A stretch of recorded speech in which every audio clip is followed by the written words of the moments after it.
Welcome to the Fit to Talk podcast. You just found the #1 health and fitness podcast for performers. Well done, you. Ooh. And you're listening to a guest episode during which we discuss the realities of a career in the performing arts with people who are fit to talk about them. Yeah, we do. And if you like what we do, please leave us a review, or on Spotify, click that follow button. It's been a long day. Yeah. Also, if you like our meaningful, helpful, and accurate information, then you might want to be coached by us. And if so, then Fit to Perform would be the one for you. Yes, indeed. Go check out our website, fit-2.co.uk. It's very fancy. I designed it. So. Moving on, we have an incredible guest for you today. Yes, we do. So today's guest is most recently been Kurt Kelly in the West End and UK tour of Heathers, the absolute barnstorming sensation that is Heathers. Yes. The cult hit. Yeah. He's also been in Joseph and the Amazing Technicolor Dreamcoat with myself. He's been in Halls as well, 13 going on 30, the workshop, and most recently as well, Bhangra Nation. Yeah. He's also an indie recording artist. At the time of recording, he's just released a new single, Bow Wow. I meant to ask him about that and I forgot. Yeah, we didn't actually get onto that, but we chatted about loads of stuff. We didn't chat about his... I need to find it. I imagine there's a link in his Instagram bio to find that. I'm sure there'll be a new single out by the time you're listening to this. He's also a very, very active content creator on TikTok and Instagram. Yes. Please enjoy the intellectually incredible Ivan Fergon.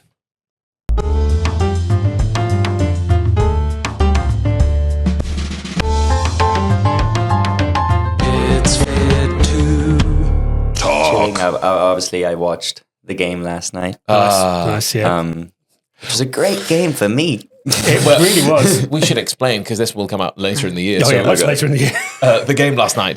Tell everybody what were you watching? Yes, of course.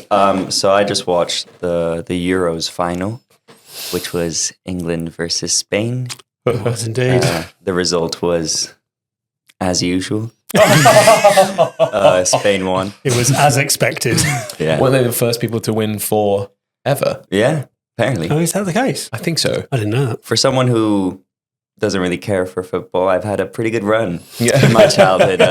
Oh God, yeah. They just keep winning without my support. So Yeah, to be honest, I'm in that camp as well, in that I don't really care about football. I like getting involved in some of the tournaments. Like I'll go, I'm going to invest in this European like the charity Championships. ones that the West End? Or? No. Oh, yeah. What do you mean by the tournaments? Are you going to play? Like, he means like Euros and World Cup and... Those kinds of things. Like I'll suddenly decide I care for a whole tournament, and then I'll care, and then I won't think about football for the next 2 years. But yes, absolutely, I have done. Like whenever I'm on a show, playing is different. Yeah. I'm too competitive for that. So when we go play football, like any type of anything, I'm like, I need to calm down because it's not good. I feel like football for performers is dangerous. Like if everyone comes out of those injured because somebody goes in 2-footed, and that's not me.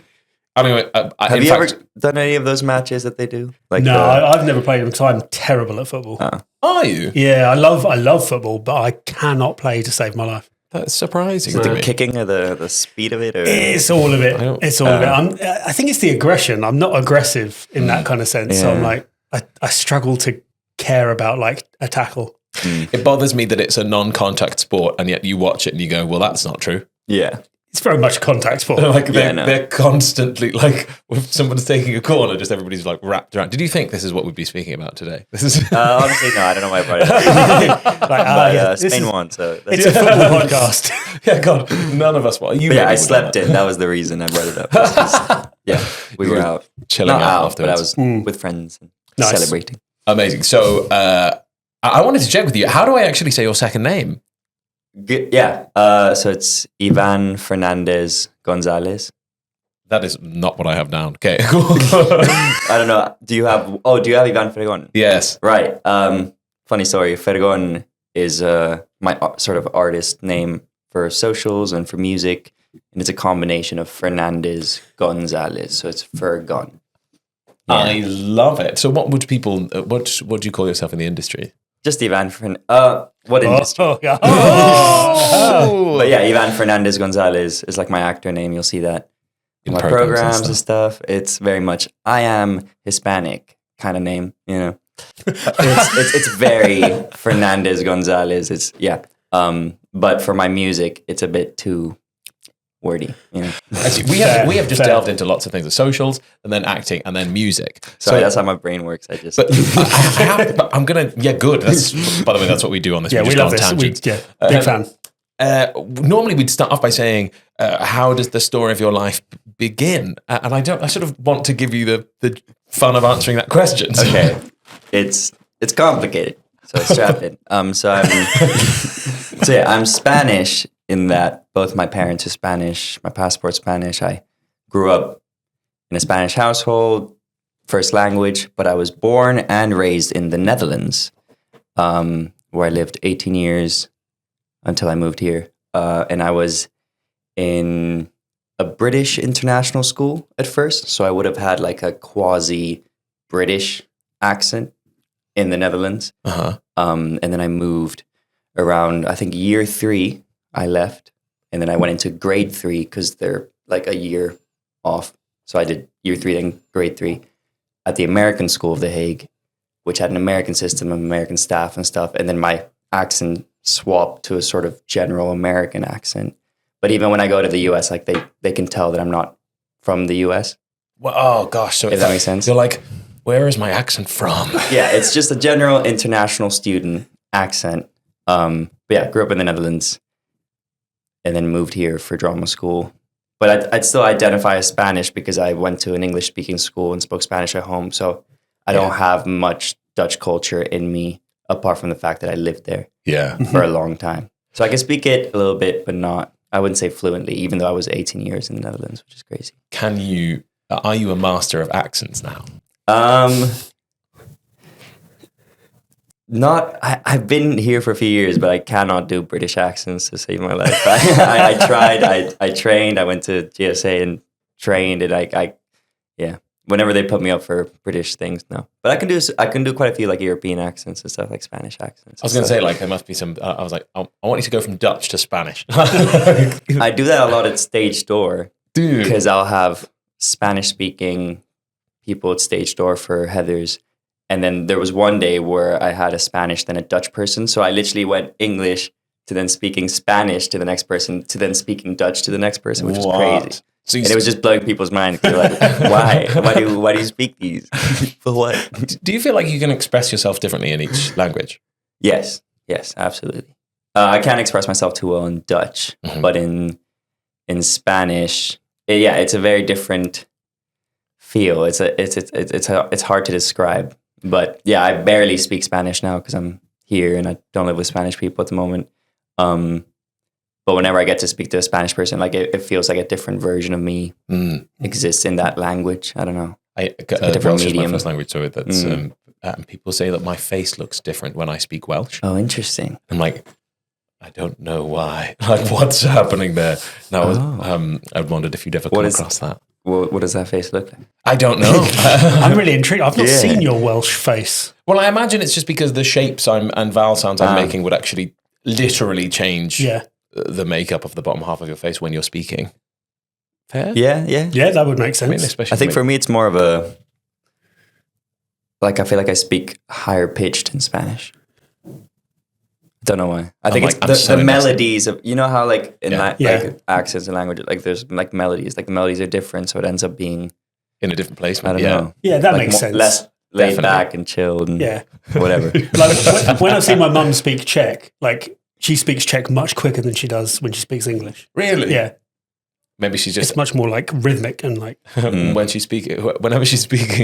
Who does she speak Czech to? To like her relatives in... Maybe she's just angry whenever she's talking. Yeah, probably. Yeah. Do you speak any Czech? When I was a child, I was fluent, and now I can't speak a word of it. No way. Surely a word. I was like... I can say like hello. That's Go on. Dobry den. That means good day. Dobry den. That was a little more complex than I was expecting, actually. You know, most European languages are like variations of hello. Apparently I sound Czech when I speak Czech, but... I guess you've heard it enough. That's so cool. And also, a little request. Yes, sorry. We ask all our guests this. That at some point during the podcast, would you be willing to tell us a lie? I will try, but I know that I might forget. but I am aware of this. My friend Toby was on here recently. He told me about it. So I will try. I'll try my best. Super excited. I'm not a good liar, and I also forget things. So we'll see how it happens. But I'll try my best. If people are listening to this episode and it's their first one, the purpose is that throughout the episode, while you're listening, try and guess what you think might be the lie. We will do the same at the end. So don't worry, you will get to say what the all will be revealed. Yeah, except for that one episode where we forgot. We had to do it in the we had to do it in the bit at the end. That was one time. Who was that? I can't remember. Did Toby lie successfully? I think he did. so. Yes, he did so. lie successfully. Yeah, he lied about like pushing someone or him getting pushed. Yes, he did lie successfully. I don't know. Yeah, he got us. It was a good lie. So the challenge is set, really. Yeah. So you said you were 18 years in the Netherlands, did you say? Yes. Oh, okay. Sorry, yeah, my life is very confusing. Hell, let's jump in. Yeah. So this is such a sort of strange question to say. What was that like? But you've been here for a while now. Like, how do the two countries really differ for you? Ooh, interesting. So yeah, it was a big shock. I moved to Guildford. I was there for 3 years, so it wasn't like London. London's like its own thing. But yeah, it was. I think the thing I noticed the most was less to do with the Netherlands and more to do that, I don't know, it just felt like the dynamics between people and the friendships and the way people communicated with each other in English was different to like the Americans sort of. I know I was in the Netherlands, but I went to a high school with like Spirit Week and like cheerleaders and like it was an American vibe. Wow. So that switch was very different. So adapting to like British all that stuff. That was the biggest shock, I think. And also, yeah, going to a school where everyone was incredible. And I had just kind of done shows in my little high school and some random international school. But it's in terms of the countries themselves, I feel like the Netherlands and England both disappoint me in terms of their food. So it wasn't that big of a switch. Like, this is disappointing. This is disappointing. Okay. Yeah, fair. As someone who's been raised in a Spanish household, like one of the things I crave the most is like very vibrant culture, whether that's in like music or food or seasoning or like dance or music. And yeah, I was. I don't know. I mean, British food traditionally is boiled vegetables with meat. Delicious. And there's no seasoning on the meat. It's just salt and pepper at best. We really love to boil stuff. That's a weird thing, isn't it? The veggies at the Sunday roast, why do they look like just... You were going to say anemic. We had the second conversation earlier on. Just some seasoning, I don't know. But the food is great. It's just, I guess that's sort of Italian way of just few ingredients. My grandmother hated garlic. She was like, you shouldn't be putting garlic on food. Garlic's banging. Like, she was like, garlic on everything. Yeah, me too. But of that generation where they didn't have access to anything other than salt and pepper. So when she was in like North Wales as well, so it was like relatively rural where they were. You're like, there's nothing. So the flavor of really any kind was quite bizarre at that point. And I'm like, but what about Indian food? It's so weird to think of food without flavor. You're like, just boiled stuff. Yes. And what's the Netherlands? What's the Netherlands sort of traditional food like? So the Netherlands, it's worse. It's definitely worse. Yes. So there was some sort of an upgrade when I came here. Because I have like meat pies and stuff, which is kind of cool. I like a good Yorkshire pudding. I haven't had many, but I've liked the ones I've had. But the Netherlands is just, it's loads of fried food, but like very like plasticky, sort of like not homemadey fried food. A lot of people think that French fries are like from the Netherlands because they eat them so much. They just like French fries with like a big dollop of mayo, but it's not like homemade mayo like the mayo I make. It's French from the bottle. Yeah. Just covered. They have a pea soup that they really like. They really enjoy. I feel it's miserable. It's like peas, like a couple of sausages, but again, it's like hot dog sausage. It's not like a nice sausage. This sounds like a sort of 8-year-old's dream. It's very like fried stuff, like what you get at the children's party when you get nuggets and chicken. Like that's their regular food, or it's just like sandwiches. But they're like plain, just like beige. ham and cheese, and they just eat that. So where did you actually live in the Netherlands? I lived in a town called Wassenaar, which is south of. Is it south of or north of? It's near The Hague. Okay. It's nearish Amsterdam and Leiden as well. Like it's all kind of in the same sort of area. But the Netherlands itself is such a tiny country that like you can drive for an hour and a half and you'll be in a different country. But yeah, Wassenaar. Which whenever I bring it up to Dutch people, they're like, "Oh, you were rich," because Wassenaar is known to be a place where a lot of rich people go. But I was in regular Wassenaar, not to be confused with South Wassenaar, which is where all the mansions and all the freaking. I was in like the sort of normal area of Wassenaar. I say normal, and the Netherlands. One thing it does have is it has a really good economy. There's not much poverty, and for the most part, everyone's living by, I don't know, like surviving, which is good. But yes, a lot of people went to my school where like sons of like CEOs or like famous footballers, like, Van der Sar. Yes. Her daughter was in my year. Their son was like 2 years above me. Loads of parents like that. I've met the past 3 CEOs of IKEA. Wow. 3, because all of their kids went to my school. Apparently, IKEA headquarters in the Netherlands. I was going to say, strange choice, right? It's in That the seems Netherlands. rogue. Don't I know mean, why. they're close, but isn't there Sure. a bridge that goes from the Netherlands to Sweden? If I made that up. I've never taken it. I don't know. I'm pretty sure you can I feel like they're a literally little drive. bit. I know. probably I is. feel like they're a little bit further apart. We're next to like Germany and Belgium. Oh no, I've spent loads of time in the Netherlands. I might be making You it can up. go to Sweden. Maybe it's Denmark. I've been to Switzerland. I've never been to Sweden. I feel like I would have been if it was that close. Maybe. Oh, it's like, isn't it one of the? It's I might be near-ish. making this up entirely. There is a giant bridge that connects. Sweden to the land down below. But yeah, there was a subclass in my school of people Denmark. who were like crazy money. Crazy money. That And they lived in South Wassenaar. I lived in regular Wassenaar. and okay. So whenever you've been around people who've had like that much money, Sure. like around you, what's your like how? What's your opinion about that, or what was your opinion about that when you were younger? Because you're surrounded by insane wealth and privilege. Yeah. It was strange in that because a lot of those kids go to our school. Our school had a lot of funding, which was lovely. So I had a lot of resources there. But there were a lot of like extracurricular sort of projects and stuff that required money to like attend them. And usually that money would be like a lot.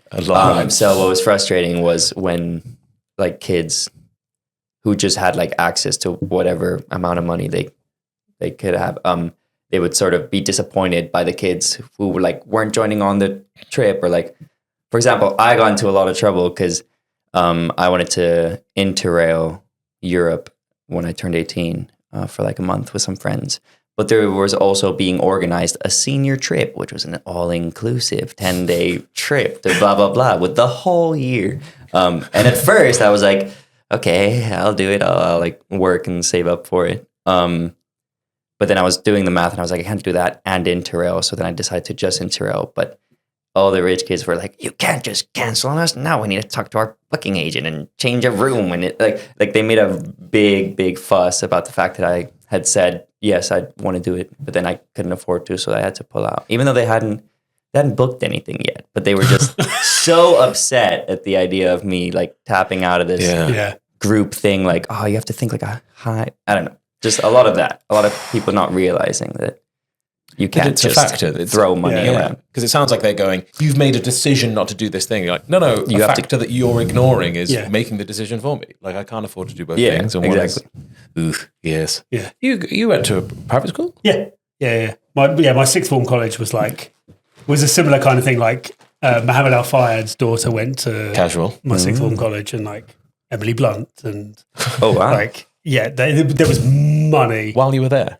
Emily Blunt was a year above me, 2 years above me. No way. what? But she came back and did like a concert. She came back to the school to do a concert because Universal were going to sign her as a recording artist. Oh, So she was coming back to do this concert and she needed backing dancers. So I stepped up. No. So I was backing dancer for Emily Blunt at this concert for Universal, like talent scouts and their like R&D department at the thing. And then that happened. And then apparently the day before she was meant to sign her Universal contract, she decided she wanted to act and binned it off and signed with whatever agent she signed with. And the rest is history. If this was an episode about Bobby, that I'd be like, that's his crazy. lie. That's the lie. But yeah, I was her backing dancer. So That is nuts. What? yeah, Cool. there you go. So to jump back, Yeah, sorry. we were at the Netherlands. At what point was it at that school that you were like, oh, I quite like performing, or when did that kind of come into your life? Yeah. So I actually grew up sort of a dancer first, but not jazz, tap, ballet. I was very much like a street dance, sort of hip hop guy. Breaking. Channing Tatum, basically. Yeah. A lot of self-taught, like just like staring in the mirror and freestyle, you know. Not much technique to it per se. I also taught myself how to trick. I was like a tricker. I would do like flips and stuff. So I started doing the musicals in, I think, middle school, in like 5th grade, which is like year 6. And I'm always doing like the back and forth. Yeah, in year 6, because there was dancing in it. So that was like the only thing I could do that had dancing in it. So I started doing the musicals, and then, yeah, just really fell in love with it, really fell in love with acting and performing in those musicals. When I got better at tricking and stuff, I then tore my ACL and my meniscus, doing like a side flip thing, like landing and then over rotating. Don't do it. So I was off for like 9 months, and I ended up having 3 surgeries, as in like, because I kept getting back into it, because I was in like competitive dance crews and stuff. I would do like one-on-one freestyle battles and stuff, and so I would like push myself to recovery, get back into it, and then like tear it all over again. And I did that 3 times. So I spent a lot of my high school experience like on crutches or in recovery, like doing physio. So I kind of was forced and nudged into sort of the other disciplines of musical theater, because I couldn't dance as much, and I had to stop completely with the competitive dancing and stuff. And I just kind of fell more and more in love with musical theater and started to see it more as a viable thing for me. I always wanted to be like a creative, artistic person. I had like many other skills, as in like I was, if you would have asked people growing up in my high school like what I wanted to be, they all would have said like creative roles, but they would have said different things. Like some people would have said I would have been like a film director, because I was like big on like making videos, and like I would be the video guy of our year. But I would also do photography and like photo editing and stuff. I did it I did photoshopping for people, probably feeding their insecurities, which looking back is kind of whack that I did that, but it made good money. Yeah. And that's the entire industry. Yeah, and I would do photo shoots and stuff. But then, yeah, I would also like do musical theater and acting and stuff, and I ended up going that way. I think I had like some vocal lessons in high school, but it was very like classical singing, not necessarily like for musical theater or anything contemporary. But I didn't do any jazz or tap or anything. So it was a big shock to the system, even though like I consider myself a dancer first, when it, like I was bottom sets when I started my training here. So I'm like not a dancer first for what's needed for musical theater, or at least for most musicals. Some musicals I have like my strengths. At least you'd have the idea of rhythm, learning choreography, like being able to, the physical ability to use your body and express yourself through movement, which obviously there's loads of transferable skills. To jump back to the injury thing, because I think that's super fascinating. One, how is that now? It's good. I haven't had a tear or anything in like since high school, so I haven't, it hasn't been a recurring problem. Every now and then it'll like pop out of place and it'll really scare me, just because like I land weird and it. Yeah, because they had to like they had to slice my hamstring to create a new ACL from scratch, and just throw the other one out. So my hamstring is a little bit like thinner and weaker than it should be, and my ACL cross ligament it's a little bit looser because it was done. So like there's a little bit of give in my leg, but I acted like I've quit tricking. I don't do any flips unless I'm like in a very safe space or like in I don't know, at the beach. But I would never do it for a show. Never do it 8 shows a week. Hell no. This is the They're just putting a cap on what I let myself do. like, essentially. nope. Young you is like, I'll do 14 flips a show. I really wanted to be that guy. But. Yeah. And then you're going to be like, that's a terrible idea. They have short careers, those people. Yeah. But this is the sad thing I think about physio. And I think I used to believe this, and it's taken me a really long time to work this out, is that, you'll injure yourself. Let's say you tear your ACL or your meniscus or whatever it might be. And then the physio's job is to get you back to fighting fit. You think, but actually their job is to get you back to being able to carry out a normal life. But that's not what your job is. Like, sure, a normal life is being able to walk up the stairs and down the stairs and stuff like that. But actually the next step after that is to have somebody who knows their stuff, either a performance physio or a really good personal trainer, to go, okay, we've got you back to like day-to-day life. Now we need to get you strengthening back to like power and performance work to be in that position. And I had, similar to you, had an awful time with my knees throughout school, tore my ACL, both legs, like throughout. Both? And you're like, wow, different times, fun. And obviously didn't piece those things together. And I'm there going, I'm fine again. Let's do the thing again. Yeah. It's tough. Terrible plan. So I'm always happy when somebody who's had any kind of like knee trouble is like, I'm good now. Like, I will have arthritis, I'm sure, quite early on in my life. That's kind of the sad part. What It's coming. devastating point. It's That's a the knocking. lie. He's not, you will not have arthritis. So what made you decide to audition at GSA and go there? So I did a summer school at GSA the year prior. I can't remember why I went to GSA specifically. I think I must have had a friend who did it the year before. But it was around the time that I still hadn't really picked a path. I knew I wanted to do something creative. Musical theater seemed like it made sense. Seemed like a good choice. So I decided to do sort of like I did the West End Live. Is that what it's called? West End. What's like the summer school they do here in London? Oh, I know the one you mean. And it's like thousands of kids. Yeah. And they do like a show at West End His Theatre, Majesty's. It's West End something. Oh, Yeah. I don't know. I don't think I've ever heard of this. Oh, you must have. No? Joe McShane's been a teacher on Has it. she? Yeah, I can't remember. I think what it's just called West End Theatre, I think which it is might a be bit of a... West End Kids or something. I don't know. There is. I know the exact one that you're talking about. Anyways, I did that, which was fun, but it didn't... It felt more like a fun summer camp. You know, you meet some cool performers and do some cool stuff. But it didn't feel like I was like training for drama school. That I did at GSA for, I think it was 2 weeks. Made loads of longtime friends. So yeah, I had the experience with that school already. Just like in the sort of area and the space. So when it came to auditioning, I was flying in from the Netherlands for all my auditions, which was stressful because I was doing the International Baccalaureate, which is a very intense, it's like A-levels, but then more things. I actually had to do that in my school. You did the IB? Yeah. You did the IB? It's horrible. Counts It's horrible. Counts as 2 A's though, doesn't it? For your, I guess the system. It's would be different. the 3 higher level classes count for what the 3 A levels would be, but then you also have to do 3 other standard level classes, which is just 3 more A levels, but they're not getting looked at. Yeah. And then you also do, and there's so horrible. much time commitment to this thing. It's all consuming. You had to do like, in ours anyway, we had to do like 20 hours of like almost like community service, 30 hours of work experience, like outside of what your school would normally do. Like this was that just you had like for a dissertation you had to write as well. Yeah, and a presentation to give. I don't know if you had to do that.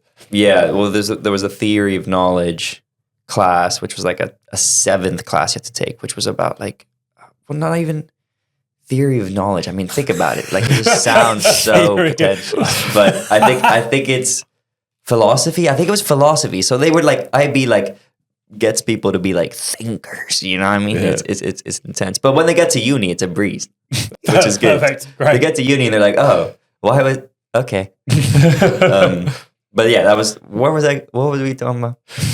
How you got to GSA and why you went there, I guess, was the overriding. Yes. So yeah, I was flying in whilst doing the IB, which was horrible. But yeah, I auditioned for GSA because I knew it because I'd done it before. And then just based on the few friends I made from that little summer school, I asked them where they were auditioning because I had no idea. Like, what the schools were. So I think I auditioned for like Mount View, Royal Conservatory of Scotland, I think Central as well. I didn't know about Arts Ed. Nobody told me about Arts Ed. I didn't know it was a thing. But I ended up going, like they took me at GSA, and I kind of knew that school because I'd been there for 2 weeks and I liked the environment. Even though like I wasn't with anyone from that school, but I don't know, just the vibe was nice. Yeah. And then I just chose GSA, and then I went there. I didn't get like that many offers, to be fair. So that also just felt like the best offer. So I just took that. Yeah. I don't know. And then, okay, so what was that experience? Can you sum up drama school for us? Drama school. Yeah, it was fun. It was fun. I mean, I'm currently living with 2 people from my year at GSA. I actually quite enjoyed that GSA didn't really feel it. At times it did, because obviously it's drama school, but for a lot of it didn't really feel competitive, which was something I really appreciated, because I felt like some of the other schools I was auditioning for, it felt like very much like, you're fighting each other to like make it. Versus at GSA, it felt very like actor/artist first, instead of like performers and skills and stuff. So we weren't looking at each other based on skill as much as how we can like collaborate with each other and how we can like inspire each other to like, continue putting in work or filling in blanks or like creating things. Like, I felt like a very creative space, and very friendly. And it felt like I would never really compare myself to someone, because they're very much like, they will play different roles to me. So I'm not really fussed about, who's the better singer, who's the blah, blah. I don't know. I think second and third year probably started getting a bit more competitive, because, people were getting agent offers and some people weren't, blah, blah, blah. But I feel like they're quite good at not having, I guess, divas, if that's a thing. I don't know. Like it felt like the biggest divas were probably the staff. To be fair, let's be real. That's almost always the case. You're like, why is this about you? It's a strange moment. But for the most part, I enjoyed it. Yeah, half of it was on Zoom. I had that experience. No. Yeah. Okay. I don't know if Toby talked about that. He did touch on it briefly. Yeah. Thoughts, stuff. Yeah. What was that like? Like, how do you think? Obviously, you don't know what it would have been like had you still been there for the whole thing. Like, but what kind of different skills did you necessarily get from that? So I was in the Netherlands, zooming in to my GSA classes, because I'd moved back in with my parents. So it was a little time difference, not by like an hour. It was nothing. But the weirdest thing was, I think all the dancing. I think I missed out a lot on dance training, because we were doing tap lessons and ballet lessons like in our kitchen, without someone to like, keep pushing us and stuff. I think vocal training felt like it would have been better in person. Absolutely. But it kind of worked to do the Zoom sort of, I don't know, it felt like that didn't get interrupted as much. What we definitely gained, or at least I feel like I gained, is incredible self-taping abilities. Because we spent a year and a half where everything we did was in self-tape form. Whether that's like dance assessments or like singing assessments and stuff, we would like film them, or we did like acting for camera. I don't know what you call it, but we did that during Zoom, because that kind of made sense.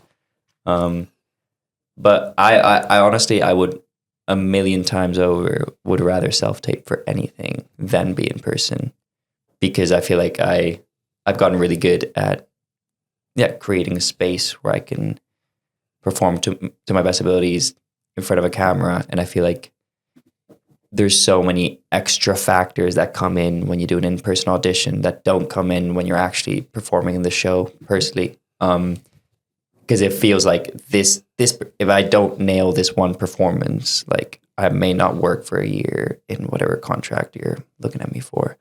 So the stakes are so high that for someone, I have ADHD and struggle to learn things in short amounts of time. So if I have learn something in a short amount of time, and then added on to that, there's all these like, you have one shot pressure that you wouldn't get through by, you know, rehearsing a role over weeks and then performing it.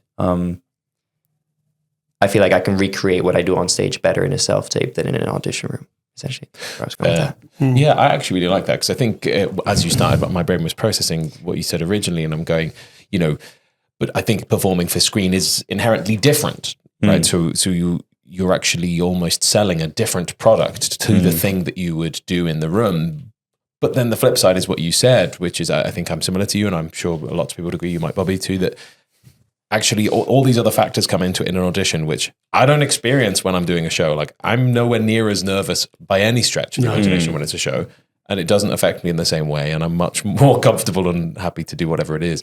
I think there's that thing, like in a show, you're playing a character, whereas in an audition room, it's you walking in, and then the pianist will go, okay, and start playing, and you're like, okay, there's no time for me. I can't be in character when I walk into the room, because you'd think I was insane for the most part when you're auditioning for. I was just thinking about an audition you were telling me about the other day. And like, if you could just walk in character, it's some crazy stuff. So how, when you auditioned for Heathers then, was that self-tape? It was self-tapes. It was I got the self-tape at a time where I think everything was still closed in the West End. So I was in my third year at GSA, and I didn't have an agent yet. And actually, this is a very full story. We don't know, essentially, the reason, sorry, I'm very branchy. The reason I got Heathers originally was thanks to my now housemate, Keelan. He was my housemate at the time. He's also currently playing JD in Heathers. But at the time, Heathers was like his dream show. He desperately wanted to get seen, and they had just announced that they were doing Heathers in the West End for a few months. So he sort of went to the head of GSA, because he also didn't have an agent, and he was like, could you please get them to see some graduates and stuff? Because they were seeing people with agents, but no one else. And they ended up seeing some of our headshots in Spotlight and asking people to audition. I was one of those people, so that's how I got my audition. Keelan wasn't asked to audition. So even though he was the one who was like, please get us seen, they didn't ask him in. He's now playing JD in the West End. So he's done okay. So it happened. It came back to him eventually. Yeah. But he's the reason I got it back then, because they wanted to see me. They saw me through self-tape. So I was filming this all in my room for Ram and Kurt. So I did like You're Welcome and then some scenes. And then they asked to see me again through self-tapes for JD. So I sang JD. I think I sang Freeze Your Brain, and I did like 6 or 7 JD scenes. I think they wanted us to like pick one or pick 2, but I didn't know. I was scared, so I just did all of them. And then I got an offer after just 2 rounds of self-tapes. Like, it was a lot of self-tapes, but yeah, no in-person, no dance. It was pretty simple. I don't know. It was very surreal. I don't know how it happened. I just all of a sudden had an offer to be in a West End show, and I was like, that's so cool. I mean, that's crazy. Like, that's incredible. I want 2 rounds for stuff. No, it was 2 rounds, crazy. no dance. Crazy. Let's go. But to be fair, the casting process for Heathers tends to be like quite Speedy. quick turnaround. But I got cast. It was speedy in that it was only 2 rounds, but I got cast like a month and a half before rehearsals, which usually a lot of people were cast like a week or 2 weeks before rehearsal. So I was actually probably one of the first people they cast in that run. Apart from, I think they had already announced that. I think they had announced that Jodie was coming back. I saw Jodie was on here recently, which is cool. And then Christina Bennington and Jordan Luke H. They had announced like those people, but not everyone else. So yeah, so you're like they saw something in those tapes early on, and were like, yeah, that'll do. Now, anyone that's been in Heathers is part of a sort of a unique group of people who have experienced something quite new in music theatre. I would suggest, which is a sort of more recent level of fandom that I think social media has allowed to exist in a way that it didn't used to maybe previously. I think specifically for shows, I think classically you'd have like the odd performer, you know, your Barbara Streisands that might have a massive following, but other than that, like a show would have fans that are like really massively dedicated to that thing. And Heathers is one of, if not the original, one of the modern versions of this, with a really, really dedicated fan base that really care about every single member of the cast. What is that experience like when you suddenly start this thing and now you're like, okay, these people like are now really invested in me? Yeah. It is such a unique show experience. It is so strange that was my first show experience. Because it's hard to recreate what Heathers is. I mean, we did it at the Haymarket, and the noise that audience made, it felt like you were at a Beyonce concert. It was wild. I think that was also, it was the first show since the pandemic and since like the original like Jamie Moscato cast. So I think there was a lot of hype for that cast specifically. But it's crazy. I don't know. I've been on other shows where like, people start to get like little fan accounts, little edits here and there. But Heathers is like immediately, like as soon as you're like attached to it, there's just this swarm of people that just are invested in everything about you. I feel like the cast that I first did Heathers with had a lot of big names in it. So I feel like I actually kind of like kept under the radar. I was just focused on like, putting on a good show and making sure that, it was great. I would like walk out and people would see me and think it's Jordan Luke Gage, and then I get a little closer and then they look a little disappointed. So I didn't stage door back then. I would just run off. But you could ask him to slip you a $5 and you go out in his clothes. Oh, maybe. And he can just run off. I don't think I look like him at all. but you'd be surprised. People get confused at stage door all the time. It's like a cult. It's a cult show. Yeah. But put on social media. So it's getting what every cult movie or cult show has ever had, which is like cosplayers and people throwing things on stage, and a lot of people getting very attached to every part of the show. But it's because it's now on social media. It's like the scale of it is huge, and because there's only one production of Heathers, in the world, like this is the production of Heathers. It's not like you can, go see the tour, go see the national. I mean, you will be able to see the tour. We're going on tour in the UK. But for all the fans in the US, which is like millions, and all the fans around the world, their only way to be attached to the show is through social media. So it's just become, one of them shows where people tend to be quite active on socials. Have you ever a part of it? Had like weird, or what's the strange thing someone's like thrown on stage? Well, they throw scrunchies, lots of them, different colors at the end. I can't think of anything else someone would have thrown. Or maybe now you definitely experienced people giving the cast stuff at stage door. Yeah. Yeah. we had a lot of bracelets. Bracelets? Okay. Yeah, I don't wear any of them, so I feel bad. But I have many little friendship bracelets, like Curtin Ram little bracelets. But there's that precedent, isn't there? If you wear one and you're seen on social media wearing one, then everyone who sends you one will expect that. And then you start setting, it's almost easier to say, hey, I really appreciate it and I'll keep it. But, then maybe you don't upset anyone. Yeah. But we've actually had to set a policy that you can't give someone a gift at stage door, that it's something you need to leave. Well, I say stage door. When we were doing Heathers just now, because we just ended in the West End, but when we were doing it at the Soho Place, they actually set up barriers and set up a whole signing and photo section inside of the theater, like in the lobby, so not stage door, because the queue was so long that it was like a bit of a safety hazard. Outside. We're in very central London. Also, the weather was very on and off. So they created those barriers inside.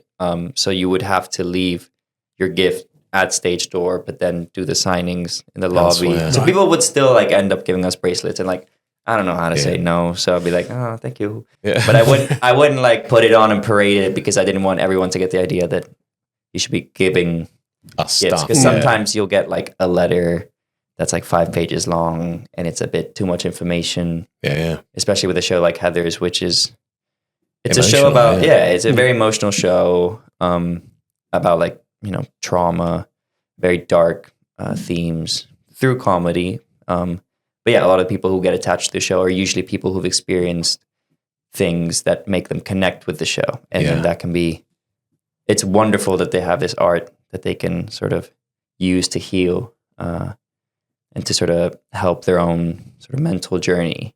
But I'm just here to, you know, prance about and get naked. You know what I mean? Like, I'm so glad you said like, that. I love that for you, but I don't need to know about it. You know? So obviously you get cast as that part.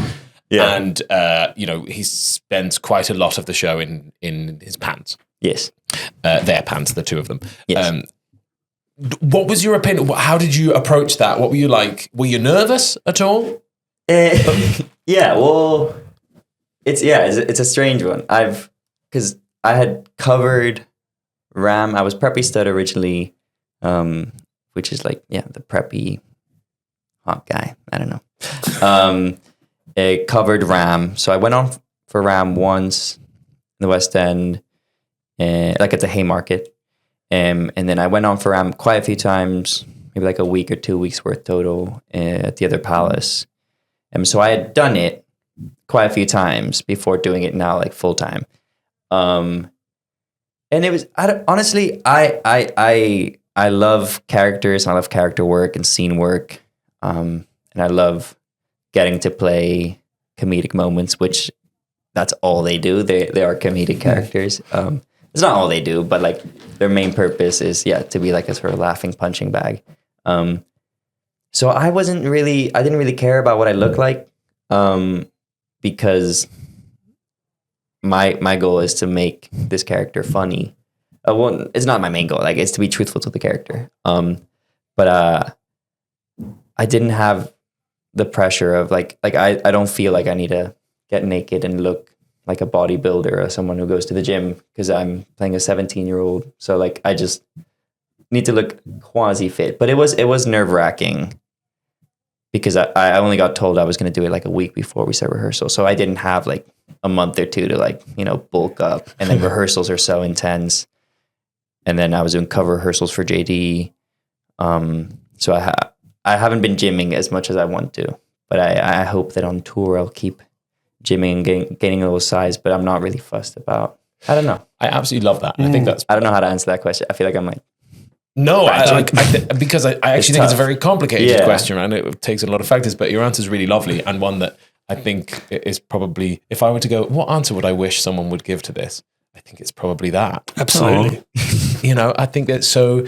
I think one of the downsides of our industry is that, and it's one of those, I don't know what the cause of this is that what you know, it's like this loop that people believe they need to be and look like bodybuilders.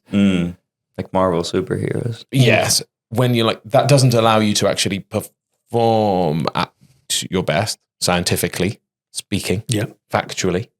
We'll do a whole episode on that. In fact, we have. We have done an episode on that. So if someone wants to debate that with us, fantastic. Go and listen to the episode that is why photo shoot lean is not is rubbish.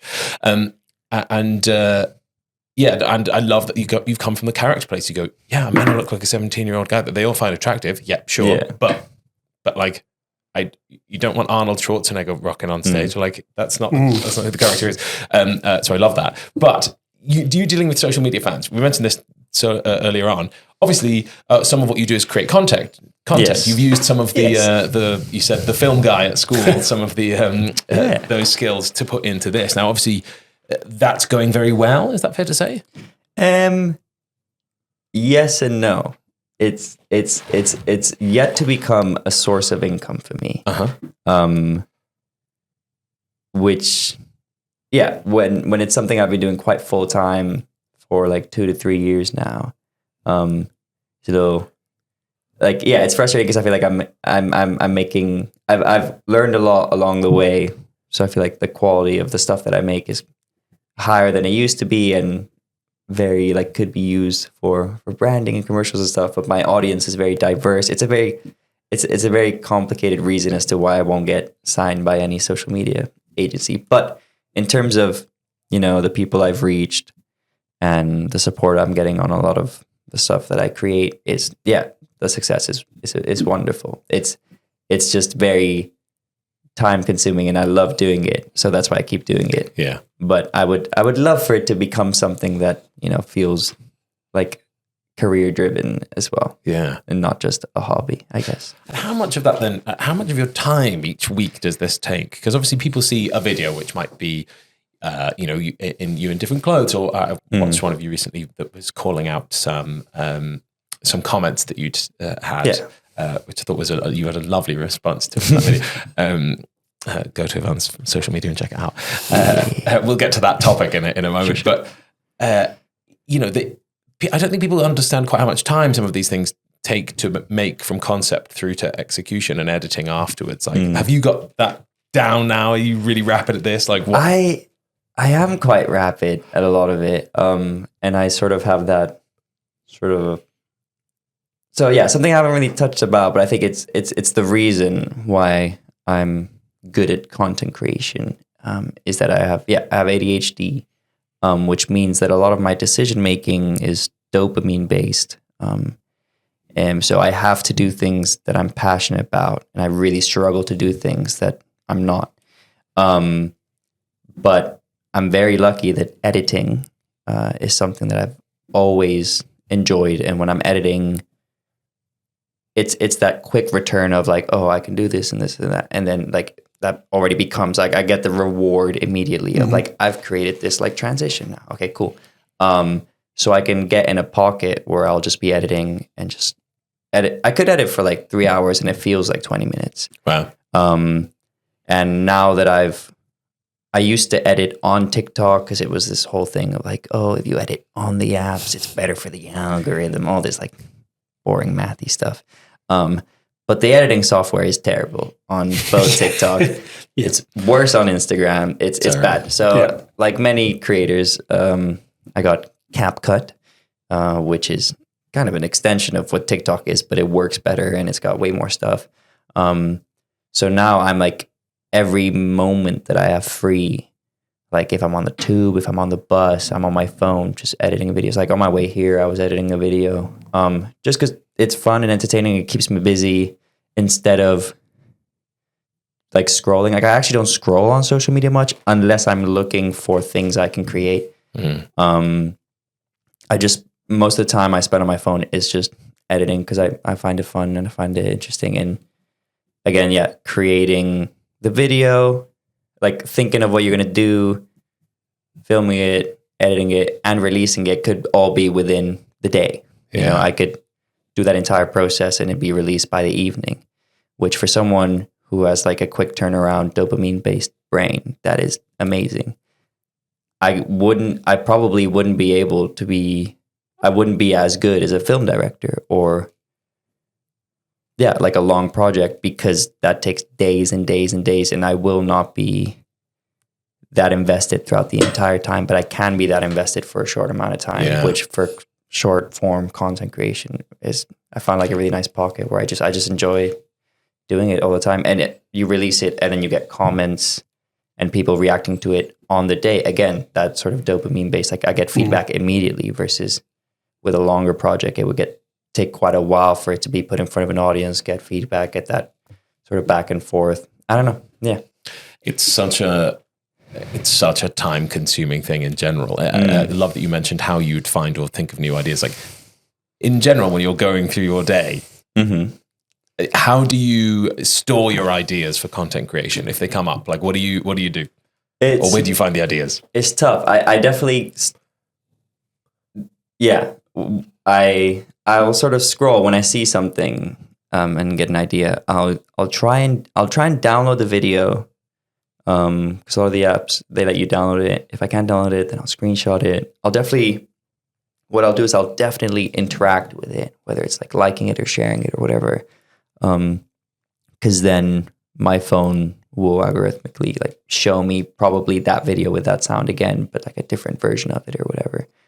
So I just do that to be safe and make sure it's still in my radar in case that screenshot of that video I downloaded go so far in my camera roll that I again lose it, because that happens a lot. So there's so many like video ideas I have that I downloaded and then they just got lost in the camera roll because I'm constantly taking photos or taking videos or whatever. But I try and store them that way. It's frustrating when I get a really good idea, but it's like it takes a little bit more effort to do it, because then I'll postpone that video project. Like there's like a TikTok I've been wanting to do with someone at Heather's for like quite a few weeks, and I'm like, it'd be great when we do it, but we just haven't done it because it's time consuming. Yeah. And it's hard to get everyone else on the same page about how passionate I am about making Yeah. I'm sure we've made some TikToks before. We have made some TikToks before. Yeah, we haven't really addressed that. Bobby and I have done a show together. Oh, yeah, we didn't even talk about that. I don't know. No. We did Joseph. Sorry. Because you do a bunch of stuff like backstage, right? Like you've been in dressing rooms and stuff. I've seen a bunch of that on your social media where you'll be like in the dressing room, like. Now, normally that stuff, but people don't share too much of those things, or if they do, it's quite sometimes quite careful. Like, has anyone ever been annoyed at you for like doing that in the dressing room, or have you ever got into trouble for that in any way? Oh, absolutely. Absolutely. It feels like there's a tale. Look at his face. He's like, there's a tale. Like, what's the story? There's many tales. I've gotten in trouble for social media quite a few times. Which is, I'm a very impulsive person, so I'll just do something, and then sometimes I shouldn't have, but I didn't think to not do it. But yeah, in dressing rooms, I'm very lucky now that the show I was just doing, I was in a dressing room with Keelan, who's the guy who got me the role back in the day, and now he's JD, and it's just us two, and he's very down. I'm kind of social media PTing him a little bit, as in like, because he's a very creative guy. So he comes up with like TikTok ideas, and then I'll like actually film and edit them so they're like engaging, keeping more boring stuff in mind for like just how it could get more views, like what you could write or all that stuff. And he's doing extremely well. He's doing really well. He just got a video that hit like 3 million views a few days ago. Bloody hell. And he's only posted like 6 or 7 things. Obviously, he is JD and Heather's. So that very much helps. Yeah. He's not coming from a standing start. No, that's going to kickstart things to a certain extent. But if you make high quality videos with that in addition, it creates results. But I have been, I think especially with Joseph, because we were on tour for like a year-ish, and we would be in different sort of dressing room setups every time. And it's very fair enough. A lot of the time people don't want to be in the background of your TikTok live, or like, like it's fair enough. So I would always ask respectfully, because I never want to, it's someone like space where they get change or they want to, locker room talk. I don't know. They just, they just find it obnoxious or annoying, very Gen Z-ish. I don't know.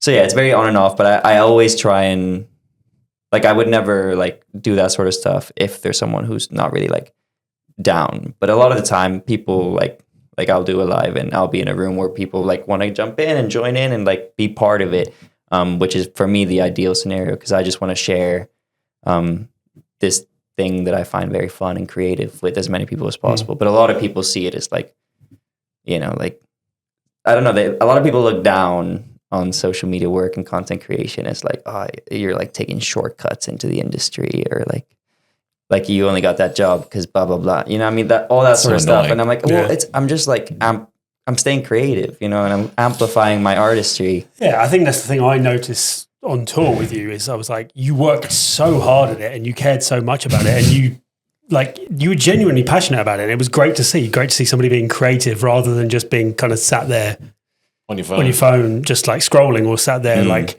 just watching something on Netflix. Like you were there creating stuff, and that was exciting to see. So I think also alongside that, you mentioned some people thinking it might be a shortcut into the industry. I'm like, this industry doesn't have one route. Look at the last 60 years of musical theatre, and you're looking at different routes in. Like when I graduated, the only way to get a lead part was to have been in Hollyoaks. Do you know what I mean? You were like, go and be in one of the soaps, and then you'll get cast as one of the things. And you're like, and now our entire industry is saturated with people who've been in other stuff who come in and do musicals. Like, it's very rare that you find a musical without somebody like that, really. And you're like, there's always something that people want to complain about. about how somebody got there. You're like, the point Yeah. is, they got there. Like, they've been cast for a reason, you know? Yeah. It's, there's a bunch of people who have done super, super well on social media who, you know, are also in shows, you know, like, and then get a lot of crap about being like, from people online saying, you know, oh, you're only there because you're social media following. You're like, well, no, because they wouldn't make the show worse. Yeah, absolutely. Like, I've yet to feel like I've yet to feel like I was cast in a show because of anything to do with social media. Yeah. It's in my experience, it's always been like they find out like during the rehearsal process, and they're like, "Oh, you want to make some videos?" Maybe. It's not, you know, Do you want to be social media it's captain? yet to be that. yeah. But also, the assumption is that the person is talented enough, and then if you want to make the decision because they've got 20 million followers who might come and watch the show, and the other person is equally as talented, but they have 20 million followers, like. It's Why just wouldn't you? business wise. It is what it is. But you're You right, know? it's the same reason. It makes sense. Celebrities are cast. Like, 100%. Yeah, And you're obviously, trying to sell the show. yeah, and obviously with the caveat with that, sometimes the fear is that when we discuss celebrities is that we're talking about celebrities who sometimes aren't very good at the job. Yes, yeah, But let's assume that the celebrity is equally as talented as somebody who isn't a celebrity, and you go, which one do we want? Then that is an obvious determining factor, Yeah. right? You'd be like, and like you said, it's a business. I would. I hope to reap the benefits in the future. You will. You will. Don't get me wrong. I hope to be cast for that reason. I've yet to feel like that's We'll cast But- you. Yeah. Yes, we will. Is there anything about the industry or health and wellness or fitness or anything at all that you would like to see get in the bin? Get in the bin. Get in the bin. Ooh, well, that's tough.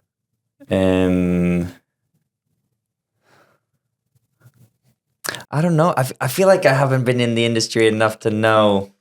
I feel like I'm not being very healthy with my I don't know. As in like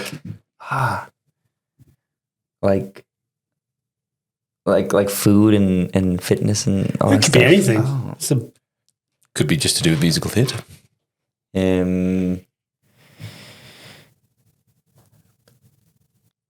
It's I guess just it's the back-to-back shows. I don't know. It doesn't need to do much with fitness, but I think for me, what's a struggle is when there's shows with no break between. I guess the sort of panto schedule, as people refer to it. I don't know if that's necessarily what you were asking. no, that is but exactly what we're asking. That can get That in can the definitely bin. get in the bin. Awful. You know that feeling well, There's no Steffan. time to eat. There's no time to digest. Yeah. There's no. Oh God! I did That's Joseph for Ken Wright in 2012 or something, and it was that kind of schedule. And the classic schedule then was 13 shows a week, and you'd have 3 shows on a Saturday. And depending on the theatre, the timings would change. But for the most part, you'd finish one show already in the half of the next. So they made it so that your final costume was the same as your first costume, so that you didn't have to change. Oh. That's quite generous, in Yeah. fairness. It could have been a full costume It change. is. But obviously, you're not allowed to eat in costume. Yeah. So- it's tough. Yeah, of course you can. So we did because we were like, we've got 20 minutes before the curtain goes up again. I'm going to eat. You gotta eat some. But rough. Anyway, skipping on from that, do you have any advice to somebody who might be entering the industry or who wants to achieve what you have? Advice. My advice is to just be kind to people. I think this industry can be, again, very competitive, and very not backstabby, but is in like very like comparative. Yeah, competitive, like just looking at someone else, seeing what they're doing and sort of letting that feed a sort of competitive relationship with that person. When I think it's much more fun to listen to people and be kind and collaborative with them. And I think that will be the reason you book jobs again and again. Because you can always book a job on talent, but once you work with people and work with directors, choreographers, everyone, I genuinely think you will continue to work if you do your job well and you're just try and be as lovely as you can to the people around you. I think that's a big factor as to why I've worked on quite a few shows with Andy Fickman, who's the director of Heathers. Because I try and keep a lovely, smiley, happy vibe backstage when it can get stressful. Because theater can always get stressful backstage. Yes, it can. I don't know. What do you mean? Yeah, It's never stressful. Heather's has been stressful in the past with like certain cuts or like people being off and stuff. So just trying to keep kind and calm and collected as much as possible, I would say it would be my Sounds great. sort of personal advice. Yeah, love it. The time has come for us to, without changing your facial expression, Ivan, we're going to guess whether you have lied, and if so, what we think it was. And we ask the listeners to do the same, think back over everything that's been said so far. Do we think, what do we think the lie was, if there was one? Bobby, do you have any ideas? I don't think there was a lie.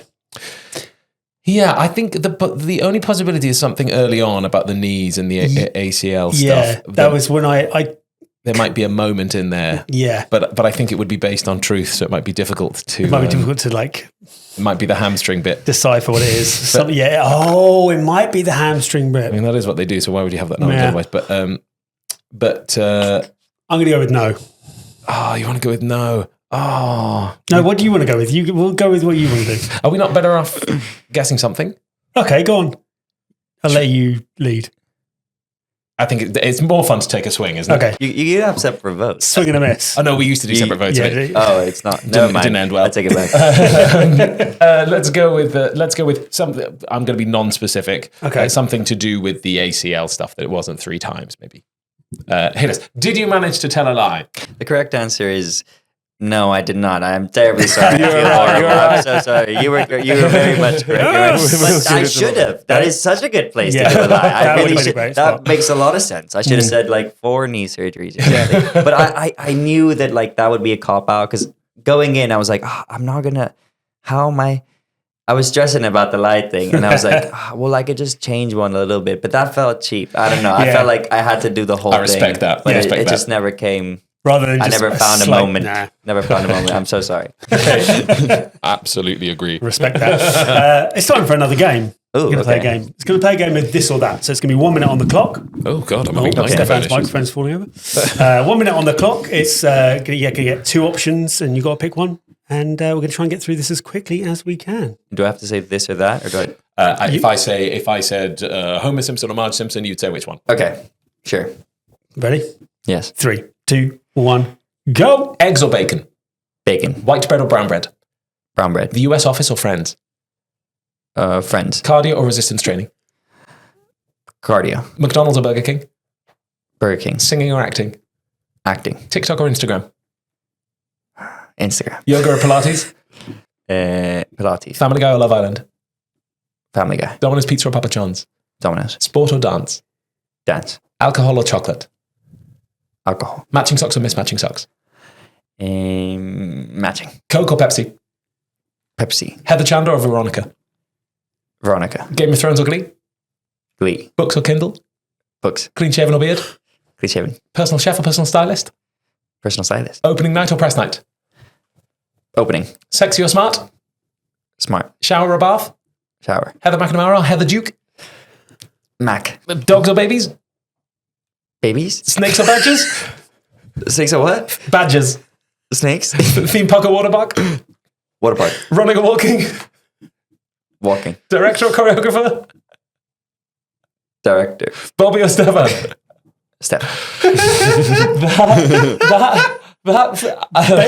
Babies? You're like, babies? Babies was my favorite. was that the speed it was meant to go at? Babies? I feel like, I don't know the time because Bobby has the time. I feel like it was long. It was a touch long. It wasn't. Where did we hit? It was. It's not the longest 1 one minute we've had. 10.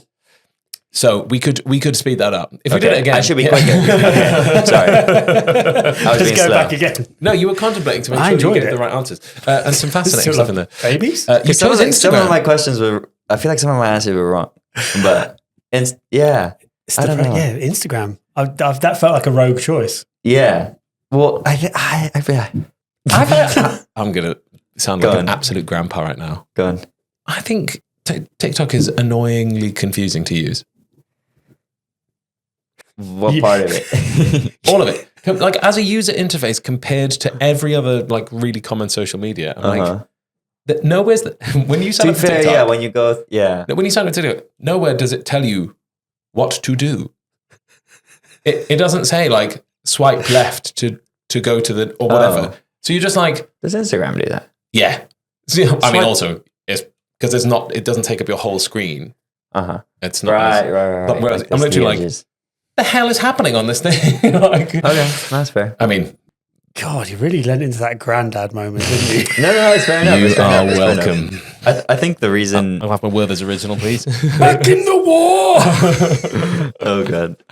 He's off. I think I said Instagram just because I've been struggling with my performance on the TikTok app for like a year and a half. Do you know what it was? It was at some point during it was when we went to Toronto. Oh yeah. That's what happened. TikTok has this annoying thing. I'm not sure if it's on all social medias or whatever. But like it kind of knows where you are. And then I went to Toronto after like quite a few months of like trying to build some sort of social media presence with the show I was doing, Joseph. Sort of in my dressing rooms and stuff. Went to Toronto and it just plummeted. And then it it felt like I wasn't really getting seen. Like I was making all these videos and not really getting seen.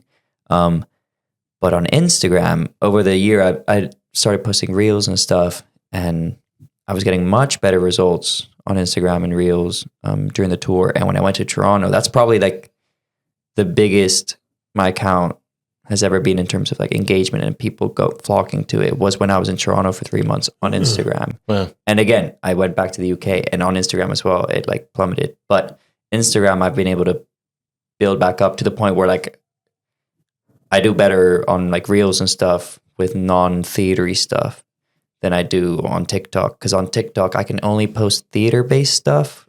Otherwise, like nobody wants to watch it. Wow. Which is strange. I think it's because I started on TikTok with theater stuff, so most of my following is theater-based. It's complicated, but finally, my TikTok is back to life. It's alive from the dead, thanks to others. Amazing. Which is a great show. Now I need to try and figure out a way to maintain that presence once Heathers is done. Yeah. And that it doesn't just go back to nothing. Well, But I didn't have that experience on Instagram. It felt like it didn't feel like they would just kind of like drop me off, throw me to the curb. what are your Instagram handles or Instagram and TikTok handles? How do people find you? My Instagram is at Ivan Fergon, IVAN. I know I say Ivan and not Ivan.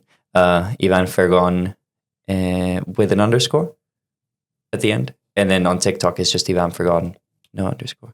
Well, thank you so much for joining us. It has been an absolute pleasure. Thank you so much for having me. If you've enjoyed this episode, go and find Ivan on social media, or by the time of this being released, you may well be on tour. Yeah. Yes. I think so. And thank you at home or wherever you might be for listening. Yeah, and if you've enjoyed this episode, click those like and subscribe buttons. Find us on Instagram at Fit to Perform West End. As always, if you've got any questions you want answered, you know what to do. Slip slide into those DMs. I'll be in there making a TikTok. We're laughing because we just realised that we had our old Instagram handle in our own script. Glorious. Thanks again for listening. And if you like what you've heard, we've been fit to talk with our wonderful guest, Ivan Fergon, or Ivan Fernandez Gonzalez. Yes, you got it. Memory issue, not pronunciation that time. And your hosts, me, Steffan. And me, Bobby. And if you didn't like it, we've been Joe Wicks. Peace out.